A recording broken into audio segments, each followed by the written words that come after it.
táticas. Porque eu sinto que se eu não tenho ele, eu tô extremamente em desvantagem contra outros jogadores, porque ele te faz conseguir acessar locais que você não consegue acessar tão facilmente se você não tiver ele. Ele faz você conseguir fugir de situações complicadas, ele faz você conseguir rushar em situações que te favorecem. Ele é um counter muito bom também para veículos, porque você pode grudar em um veículo e ser jogado para dentro, matar o cara que tá lá. Além de ser, claro, um item de mobilidade muito grande, seja para fugir do gás, seja para atravessar um rio, seja para flanquear alguém. Então assim, ele faz de tudo, ele é muito versátil.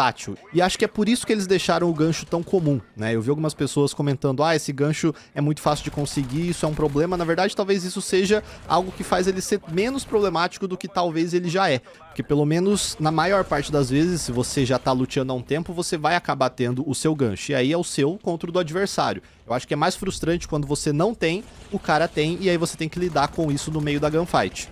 Mas é claro que isso também faz você ter que lidar muito mais com esse item do que o normal, porque todo mundo tem o tempo todo. Então você fica naquele paradoxo, né? Eu deixo todo mundo ter, e aí crio a situação de que você tem que lidar com esse item o tempo todo, e parece que se você não tem, nas poucas vezes que você não tem a menor chance. Ou eu deixo ele extremamente raro, e aí faço com que ele apareça menos na gameplay, mas também com que sempre que ele apareça, ele tenha uma chance maior de ser frustrante, porque provavelmente, se eu não tiver, eu vou ficar com aquela sensação de que o cara conseguiu e que esse item é muito OP e que, enfim, o jogo acaba se baseando muito na sorte do loot. Então é complicado, né? Uma sugestão que é plausível é você ter um cooldown, talvez, pro gancho, né? Então, você usou ele uma vez, você tem um tempo até você poder usar de novo, porque aí faz com que as utilizações do gancho sejam muito mais táticas, né? Você tem que saber realmente o momento de rushar, o momento de usar ele pra atravessar um rio ou pra subir num prédio. Você não pode ficar spamando ele o tempo todo. Isso, claro, cortaria uma play que as pessoas têm feito, que é usar o gancho várias vezes pra chegar no topo de um prédio muito alto,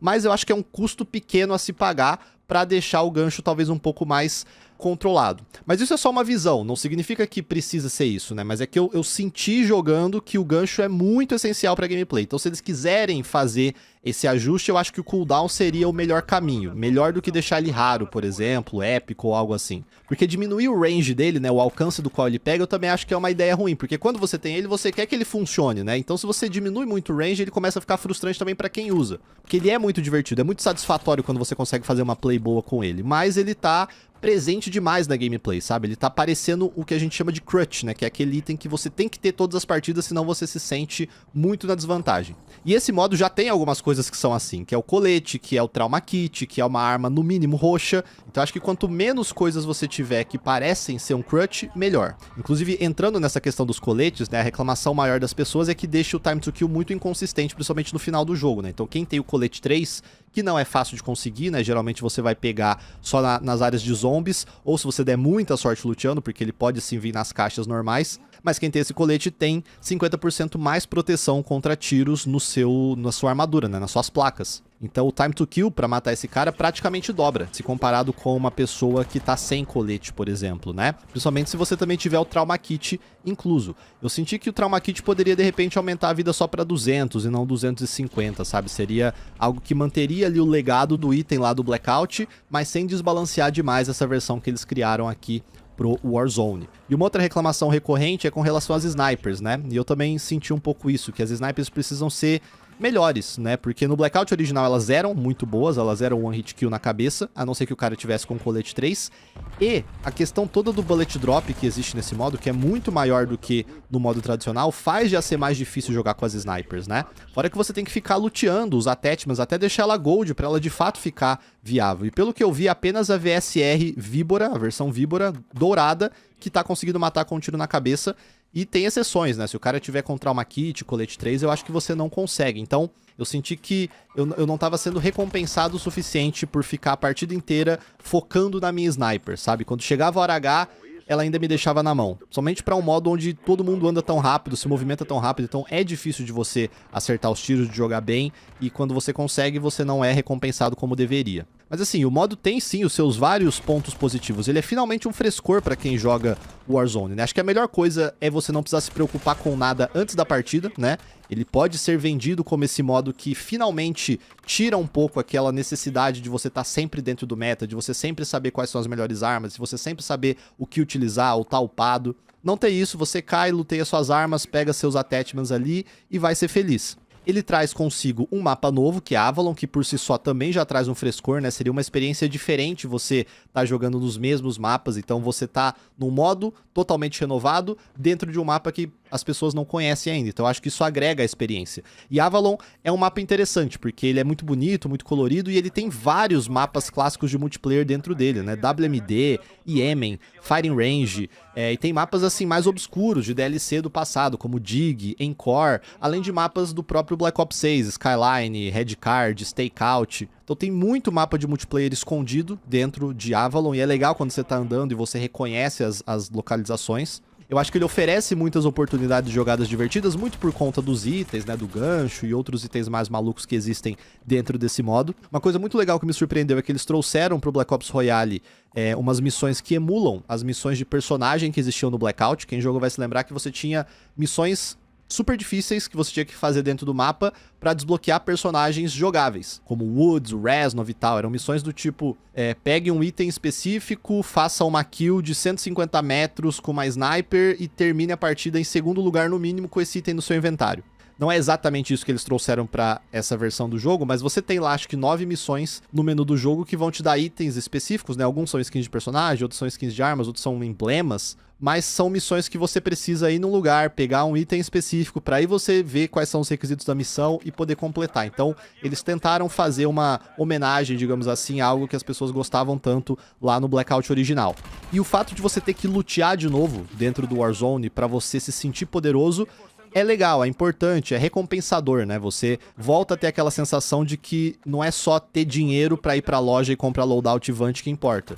Na verdade, isso nem existe nesse modo, né? Você tem que realmente encontrar os itens, depende um pouco de sorte, acho que traz um pouco do Battle Royale raiz de volta. Então, assim, o resumo que dá pra ser feito sobre o Black Ops Royale é que ele é um refresco para as pessoas que ainda jogam Warzone. Ele não veio para ser o salvador da pátria, até porque eu realmente acho que não existe mais nada que o Warzone possa fazer que vai trazer os dias de glória que a gente viveu entre 2020 e 2021, até porque são muitas coisas irreplicáveis para a época, e porque a fórmula, por mais que eles tentem mudar, ainda é parecida. O que eles têm que fazer, e é o que esse modo faz, é basicamente manter viva a player base que ainda gosta do Warzone, que ainda joga o game independente de qualquer coisa, né? E claro, aos poucos ir trazendo umas pessoas e tal, mas você nunca vai conseguir fazer o Warzone ser o Juggernaut que ele foi há 5 anos atrás. A gente já tá em outros tempos, né? No final desse ano 2026, talvez a aposta seja outra, seja um extraction shooter, sabe? Outra pegada, não sei. Mas é sim louvável ver eles trazendo um modo tão diferente, com sistemas, ideias e até uma gameplay tão distinta do Warzone original pra dentro do Warzone atual. Porque se você ainda joga, você pelo menos tem essa sensação de várias coisas novas, de pessoal descobrindo, sabe? De maneiras diferentes de você explorar o mapa e tudo mais. Se você só quer loadout, você só quer ressurgência e essas coisas, tá tudo bem. A experiência tá lá ainda, Verdansk ainda não voltou, né? O Battle Royale tradicional não voltou, mas eventualmente vai voltar e você vai poder jogar isso. Mas não é porque você não gostou do Black Ops Royale que ele é péssimo, que ele matou o Warzone de vez. Não, ele é uma alternativa, e é uma alternativa válida para as pessoas que ainda gostam do modo. E que inclusive tem um potencial de trazer outras pessoas por conta desses aspectos de não precisar se preocupar com loadout, não precisar se preocupar em estar upado. E de ter novamente vários itens divertidos e diferentes que talvez criem momentos, jogadas que vão ficar marcados para aquela pessoa e que vão fazê-la de repente gostar do jogo de novo, mesmo estando, sei lá, anos afastada. Então, se eu ainda fosse um jogador assíduo de Warzone, eu estaria feliz com essa atualização. E pra quem não joga mais, é uma aposta. É tipo assim, você tem que testar pra saber se te pega. Tem gente que nada vai fazer voltar pro Warzone. Tem gente que ainda fica em cima do muro e talvez possa ser pescado. Então você tem que ir lá jogar e ver. O grande problema é ser squad only, né? Então você depender de ter outros 3 amigos, porque a experiência é muito diferente jogando com aleatórios e jogando com um time fechado. É outra coisa. Mas assim, acho que o resumo da ópera é esse. É sim um modo bem diferente pro tradicional de Warzone, mas ele não vem pra reinventar a roda, ele não vem pra revolucionar nada, ele vem pra ser um frescor, principalmente pra quem já joga sempre. Mas ele não vai agradar todo mundo e tá tudo bem, porque o resto de Warzone ainda existe, né? O que incomoda talvez um pouco é ver as pessoas sempre assumindo que é um lixo absurdo, só porque jogou 1, 2, 3 partidas e não gostou ou não foi bem. Eu acho muito curioso como muita gente tem a dificuldade de jogar, não gostar, e em vez de falar, poxa, não curti tanto, acho que isso não é pra mim, a pessoa vai lá e fala, caralho, isso é um lixo absurdo, pelo amor de Deus, como que alguém gosta disso, como que os devs pensaram em fazer esse modo, pelo amor de Deus, quem que teve essa ideia? Tipo, calma, tá ligado? Calma. A vida não é 0 ou 1, tá ligado? Não é sim ou não, tem um meio termo ali, existem nuances, existem diversas perspectivas e gostos e características e tipo assim, nem tudo vai te agradar, sabe? Eu acho que erros de balanceamento à parte, porque é difícil balancear um modo desse, até porque o Blackout original era mega desbalanceado também em muita coisa, o real erro deles aqui eu acho que é só a questão das playlists, eles vacilaram muito de lançar só em quads. Todo o resto é consertável, é ajustável. Eu acho que tem que ser valorizado o quanto que eles ousaram em trazer um modo tão fora do Warzone tradicional pra dentro do Warzone, que mexe inclusive em coisas que vão direto de encontro com o modelo de negócios deles, né? Porque, não se enganem, existir o loadout da forma como existe no Warzone é um modelo de negócios. Isso aí faz girar a máquina de o cara ter que comprar o jogo pra upar, pra não se sentir pra trás, e ter as skins atreladas às armas com camuflagens, operadores, tipo assim, isso tudo faz parte do modelo de negócios do Warzone. Eles abriram mão pra lançar esse modo. Então isso me surpreendeu e é algo que eu valorizo. Mas enfim, já falei demais, já tô começando até a desviar um pouco do foco. Essas são as minhas impressões sobre o Black Ops Royale. Comenta abaixo o que você acha a respeito, se você testou, quais são as suas impressões. E não esquece de acessar o Kaspersky aí abaixo até o dia 22 e usar o código Hayashi com 2 alto e letra maiúscula pra você pagar baratíssimo no melhor antivírus do mercado, fechado? Vou então ficando por